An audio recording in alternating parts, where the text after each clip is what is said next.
Hi everyone, welcome back to my channel. I hope you're all doing well. My name is Katie. I'm a therapist that's been in private practice now for about 3 years, and I'm really passionate about all things mental health, wellness, therapy and personal development. Today I've got another reaction video for you. So I'm going to be reacting to another TV therapy scene. This one's exciting because I'm doing it completely blind. So we're reacting today to Fleabag. So it's a therapy scene in the TV show Fleabag, which I believe was a BBC British TV show. It's a comedy. It's probably quite shocking that I've never seen it.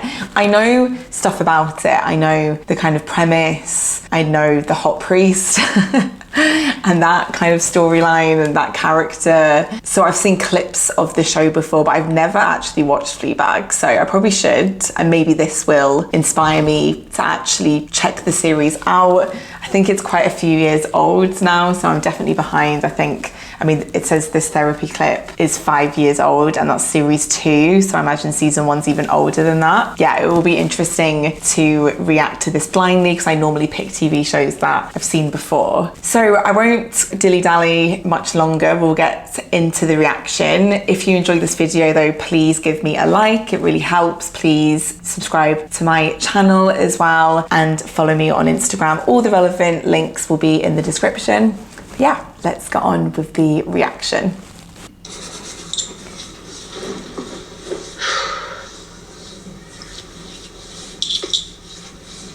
Excuse me, I've got dry forearms. Sure. So why have you come to the session? It was a birthday present for my father. Is that a joke? No. Wait, what? It would be good not to make jokes in here, just in case anything gets lost in humorous translation.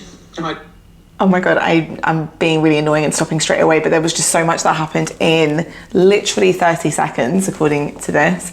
So first of all, she's putting lotion on. Now, I would never do anything that distracting for my client. I mean, there's even people that say you shouldn't drink water during a session. Now, I do pick up my water bottle and have sips of water because I'm somebody that's like, I need to be able to concentrate, stay hydrated and be able to speak. So obviously water is important. It's a good example of the fact that even that can be distracting though, because I've definitely had it before where I've picked up my bottle and somebody has kind of stopped talking because they're perhaps distracted, or they've then reached for their glass of water because it's reminded them to take a drink. I've also got like a Love Island water bottle, which was a gift years ago, and that in itself distracted a client once because she was like, oh my God, do you watch Love Island? So distractions is really important in therapy to minimize as much as possible. Like today I'm wearing a Christina Aguilera top. I would never wear this top with clients in case the client had a strong opinion about Christina Aguilera or, you know, wanted to talk about it. So I totally get like looking after yourself, like putting on hand lotion. I actually thought it was hand sanitizer at first, which I also understood, but straight away I was like, this is so distracting. And you can tell that Fleabag, I think is the character, right? She's like, I actually don't know her name, so it's probably not her actual name, but she's a bit like, what is going on straight away? And then the way the therapist was like, so what's brought you here, was very nonchalant, like very not engaged. And then the character has said it was a birthday gift for her. I didn't quite hear if it was for her dad or from her dad. So either her dad has paid for the session, or, I mean, actually the title of the clip is when your dad gets you therapy for your birthday.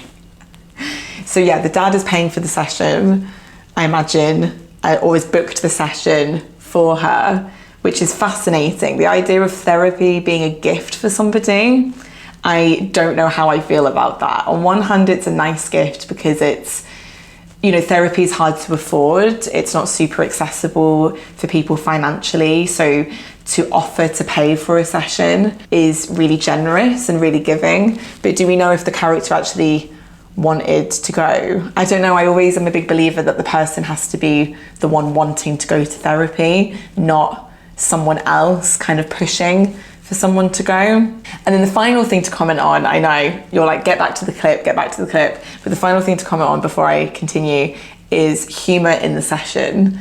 And the therapist has had a really strong reaction to what she believes is a joke. I actually don't think it is a joke. So first of all, that's an assumption. You're assuming your client is just like making jokes, you know, perhaps being avoidant. And second of all, she's like, this is no place for humour, and basically contracting with the client not to make jokes. Now, in my experience, I can think of clients that I've had where they use humour very much as a defence mechanism, or to try and make me like them, or to avoid talking about something to kind of distract me, throw me off. It's a bit of a power play as well, because obviously if you make me laugh, then now I'm distracted and I've lost focus on what we're talking about. So humour is definitely something to discuss later on. But again, this is a first session, so it's being incredibly boundaried straight away. I guess there's pros and cons. If you're somebody that's trying to nip this in the bud quickly as a therapist, I kind of get it. But in terms of building a connection and building a relationship with the client, this is so risky to be straight away like, no, this is no place for jokes. You're trying to come across professional, but it just kind of makes you come across very serious. So it's not very warm and welcoming. But let's get back to the clip because I am rambling on. I don't know if I can do that. So she's not sure she can't not make jokes. No. Is that a joke? Well, just try not to make it very obvious. Sure. So why do you think your father suggested you come for counselling? Okay, she's taking it seriously now. Because my mother died and he can't talk about it. And my sister and I didn't speak for a year because she thinks I tried to sleep with her husband, and because I spent most of my adult life using sex to deflect from the screaming void inside my empty heart. Look at this. Although I don't really do that anymore. You close with your family? Oh, Do you talk? flashbacks. God, no. Any friends? Sorry? Any friends? No, Oh, I don't really have time for... Well, I have a guinea pig, but she blows hot and cold. Not a joke. right. I'm pausing again. I know. I'm sorry, but there was a lot there as well. First of all, I can tell the show is really funny because it's already making me laugh, which is kind of funny in itself, seeing as humour is not really permitted in this session. Although she's definitely still continuing to make jokes, and I feel like the therapist is just kind of ignoring it now rather than doing the whole dance again of like, is that a joke, etc. And then she said something strange like, just don't make it as obvious. That was really bizarre. I don't know. Then we're getting into why the character is at therapy, and it sounds like there's a lot of grief, there's a lot of, maybe the dad has put the responsibility of healing onto his child because the mum has passed away and he can't deal with it, but he's sending a message that you have to deal with it so that I can deal with it, kind of thing. So there's the whole thing, there's a whole like dynamic to get into there. There's clearly a whole dynamic with the sister of like, they've not spoken in a while because of a perceived affair, or it sounds very dramatic. So it sounds like the family's gone through a lot, but the character, I'm just going to say Fleabag is able to talk about all of that with a smile. She's like, yeah, we don't get along. There was a flashback to a punch. Talk about her mother without really flinching. Talk about her dad and her sister without really flinching. But then the therapist has asked about friends and her whole face changes. So straight away I was like, oh, this is actually the stuff that she probably needs to talk about but doesn't want to talk about, because she looked really taken off guard. She had a flash of a friend who I assume either isn't in her life anymore or again has passed away. Yeah, I can tell that the therapist has hit a nerve, so it's going to be interesting to see how it plays out. Tell me about the sex. Oh, we've moved All on. You said you don't do that now. All of it. Oh no, I just play tennis now. Tough crowd. Sorry. Sex didn't bring anything good, so I'm trying not to. But And what have you found in your abstinence? well, I'm very horny, and your little scarf isn't helping. Oh God. Oh no. So the impulse is still there. Oh. Yeah, Oh, that's the hot priest. The impulse is very much still there. It's just never the right person. So there is a particular person you're not having sex with? No. Well, nothing's happened. He's not available. In a relationship? Yes, a bad one. How so? With God. It's a sort of relationship where one partner tells the other how to dress. Are you in love with him? Why do you find that funny? Well, I don't know. It's not romantic. I'm pausing again. I know, but before it moves on, I'm conscious that it might move on to something else, and I want to comment on a few things that have happened there. So firstly, I'm not sure, I've got mixed feelings of the therapist kind of moving away from friends to sex.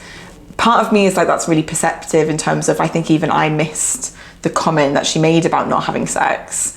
So sometimes you do just have to pick a thing to focus on. But for me, the bigger thing was the reaction around friendships. So that just shows that every therapist will have a different thing that they'll hone in on. So for me, it felt a bit abrupt that we went from one topic to another. But in fairness, it's worked because we have actually gone down quite an interesting path. So I wasn't sure at first, but I feel like it is actually been effective in terms of like the humour as a defence mechanism. Why is she not having sex? What is the deeper reason behind that? Who is this person that is unavailable that she has formed a connection with, but you know, why him? So we're kind of getting into it with this topic. So it's definitely still interesting. It's definitely still worthwhile exploring. And what's interesting is that we're still getting flashes of this friend. So maybe there's a connection there of like self-protection, picking very unavailable people to be in love with or to want to have sex with. I mean, she said no to the in love question, actually. She seemed a little bit defensive though, so part of me is like, how true is that? But anyway, regardless, even being attracted to somebody that unavailable, like what is happening there, and is it linked to this friend that she might have lost or friendship that she might have lost? The humour thing is still really present and interesting in that when it comes to sex, she's making jokes about it, like playing tennis and stuff like that. It is all objectively very funny. But the therapist is actually now using that more. What's so funny about that? And then she's like, oh, because people that make jokes, they don't usually get asked why that's funny or like, why are they making a joke? Especially in your day-to-day life with who you're talking to, when you're making a joke to avoid something, you don't have your friends be like, why are you making a joke about this? Usually people just tend to accept someone using humour because it just makes the atmosphere a lot more comfortable a lot of the time. But the therapist isn't allowing that to happen this time. She's like, why is it funny? And then Fleabag's a bit like, I don't know. So yeah, we'll continue now. No. Just a girl with no friends and an empty heart. By your own description. That is a strong statement. No friends and an empty I have heart. friends. Oh, so you do have someone to talk to. Yeah. Oh, the Do you audience. see them a lot? Oh, they're always there. They're always there. Why do you find that funny? Listen, I don't need to be analysed. I have a nice life. I just wanted to exchange the voucher for the money. To be paid for that now. I've only been here 5 minutes. I want the money. I want to fuck a priest. Oh my God. Catherine, Yes. a good one. Yes. Looks good in the... Yes. I understand. God. Do you really want to fuck the priest or do you want to fuck God? Oh my Can I God. fuck God? Yes. Just please tell me how to not fuck a priest before I get arrested. Well, I don't think fucking a priest will make you feel as powerful as you think it will. Can you just tell me what to do? You know, Classic. you already know what you're going to do. Everybody does. What? You've already decided what you're going to do. So what's the point in you? Fair. You know what you're going to do. No, I don't. Yes, you do. I don't. You do. Wow.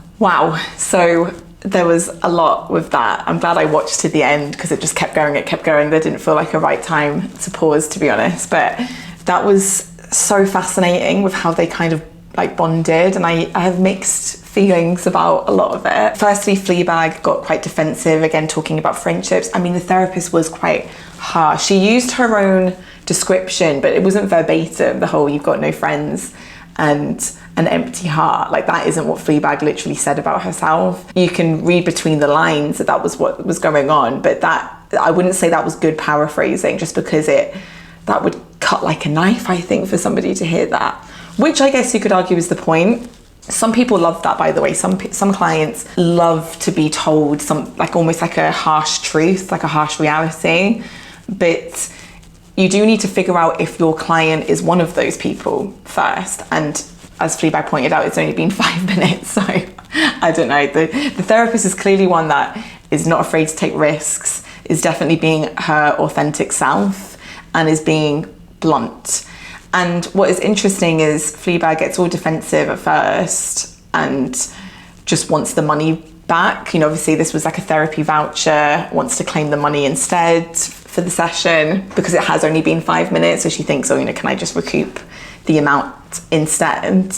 And the therapist basically says no. So, and then there's a switch that happens where Fleabag instead is like, I want to have sex with the priest.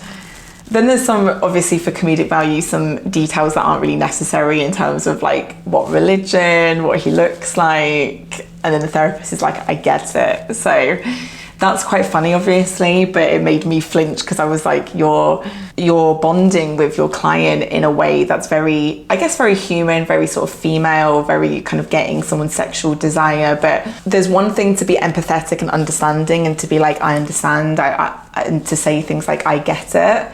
But to say something like, I get it about wanting to have sex with someone or attraction, especially when you don't know the person that she's attracted to, then you're you're showing too much. You're sharing your opinion too much. You're making also about you. And now we've got insight into her sexual desires and fantasies maybe, and who she finds attractive. So yeah, obviously that wasn't very ethical or good, but it was funny. So yeah, they are kind of, Fleabag went from being like, I'm out of here, give me the money, to then really opening up. And then it was the classic thing of tell me what to do, which happens all the time. Clients will come and see a therapist and they want an action plan. They want to know step by step what to do. They want to be told what decision to make. And we can't do that. We can go through the options. We can challenge certain like beliefs about the options. So like, I think I need to do this because of A, B, C, and D. We can obviously be like, oh, how true is that though? Like, do you need to do that?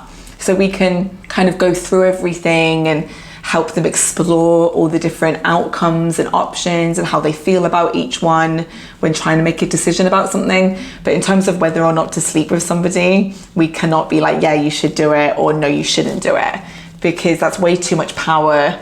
And we don't know what you should do. We're not in your world fully. We're not there. We don't know the people involved. We also don't have any guarantees about the outcome. So it would be highly unethical to obviously tell somebody what to do. But yeah, it's just funny that Fleabag was like, what's the point of you then? And I was like, fair.